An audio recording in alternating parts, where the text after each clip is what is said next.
एक तो वो उस स्थान का एक बड़ा महत्वपूर्ण रोल है, उस ब्रिज की स्टार्टिंग और कहना चाहिए एंडिंग जो पॉइंट है वो उसका कि उसकी विजुअलिटी क्लियर नहीं हो पाती है, विशेषकर उधर से आने वाले जो चारफाटा के नीचे से होकर फिर ऊपर आते हैं या गांधीगंज की तरफ से आते हैं, तो वो कनेक्टिविटी और विजुअलिटी उनको प्रॉपर हो नहीं पाती है।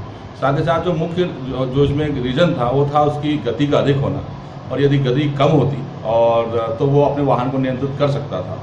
गति अधिक होने से वाहन नियंत्रित नहीं हो पाया। यही एक वजह है कि उसमें ये दर्दनाक हादसा हुआ।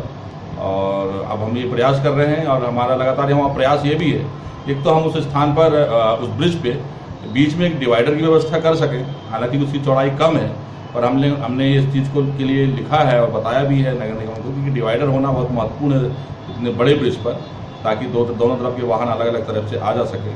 और दूसरी बात यह है कि उसका जो एक नीचे का मोड़ है जो चारों फाटक की तरफ उतर के जाता है बाईं तरफ से निकल के, और इधर दाहिनी तरफ में भी, वहाँ दोनों तरफ में थोड़ी दूर से उसकी एक सर्विस लाइन को कनेक्ट करना होगा।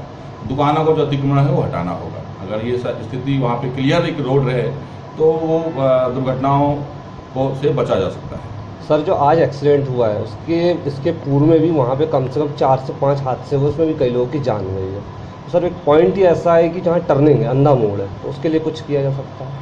बिल्कुल, अब ये तो टेक्निकल चीज़ है, और ये उसको अगर ये उसमें वहाँ पे ऐसी दुर्घटनाएं हुई हैं जिसमें मौत हुई हो लोगों की, तो 100% वो हमारे लिए एक ब्लैक स्पॉट की तरह होगा। और हम जिस तरह ब्लैक स्पॉट का समाधान करते हैं कि वहाँ पे टेक्निकल क्या प्रॉब्लम है, वहाँ पे परिस्थितिवश क्या प्रॉब्लम है, और उसको दूर करने का विशेषज्ञों के साथ में प्रयास करते हैं। साथ ही साथ रोड अथॉरिटी ऑफ इंडिया है, NHAI, और MPRRD और MPRDA, इनके साथ में बैठकर और हम उस स्थान का निरीक्षण करके ये पता करेंगे कि वह टेक्निकल प्रॉब्लम क्या है।